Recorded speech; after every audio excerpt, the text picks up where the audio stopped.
Hello friends, இனி நம்ம பார்க்க போகிற வண்டி 2015 ஜனவரி மந்தில் ரெஜிஸ்டர் பண்ண Yamaha Fazer version 1 black and green colour variant TN75 Kanyakumari Marthandam ஆர்டிஓவில் வண்டி ரெஜிஸ்டர் பண்ணியிருக்காங்க. வண்டியோட நம்பர் ஆஃப் ஓனர் பாருங்கள், சிங்கிள் ஓனரில் இருக்குது. வண்டியோட பேப்பர் எல்லாமே கரண்டாக இருக்குது. இன்சூரன்ஸ் ஜனவரி மந்த் 2026 வரைக்கும் கரண்டாக இருக்குது.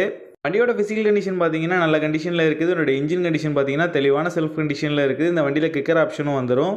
வண்டியோட ஓவரால் பாடி அவுட்லுக் நீங்களே பாருங்கள். இது பண்ண மேஜர் டென்ட்டோ மேஜர் ஸ்க்ராச்சோ கிடையாது. ரீசெண்டாக தான் ஜென்ரல் சர்வீஸ் ஆயில் சேஞ்செலாம் கம்ப்ளீட் பண்ணியிருக்காங்க. இந்த வண்டியில் இந்த மேஜர் ரீப்ளேஸ்மெண்ட் எதுவுமே கிடையாது. வண்டியோட ஃப்ரண்ட் அண்ட் பேக் 2 டயரும் நல்ல கண்டிஷனில் தான் இருக்குது. எதுவுமே சேஞ்ச் பண்ணுற மாதிரி இல்லை. இந்த வண்டி இருக்க லொக்கேஷன் கன்னியாகுமரி மாவட்டம் களியக்காவிலில் தான் இந்த வண்டி இருக்குது. இந்த வண்டிக்கு அவங்க சொல்கிற ப்ரைஸ் 22,000 சொல்கிறாங்க. ப்ரைஸ் வந்து ஃபிக்ஸ்டு இல்லை, ஸ்லைட்லி நெகோஷியபிள் தான். நம்ம சேனலில் வீடியோ பார்த்துட்டு வந்தேன்னு சொன்னீங்கன்னா ஸ்பெஷல் டிஸ்கவுண்ட் கொடுக்குறேன்னு சொல்லியிருக்காங்க. இந்த வண்டி நீடு இருக்கவங்க கீழே விசிபிள் ஆகிற நம்பருக்கு கால் பண்ணுங்கள். இந்த வண்டி பற்றின ஃபுல் டீட்டெயில் கீழே டிஸ்கிரிப்ஷனில் கொடுத்துருக்கேன், செக் பண்ணிக்கோங்க.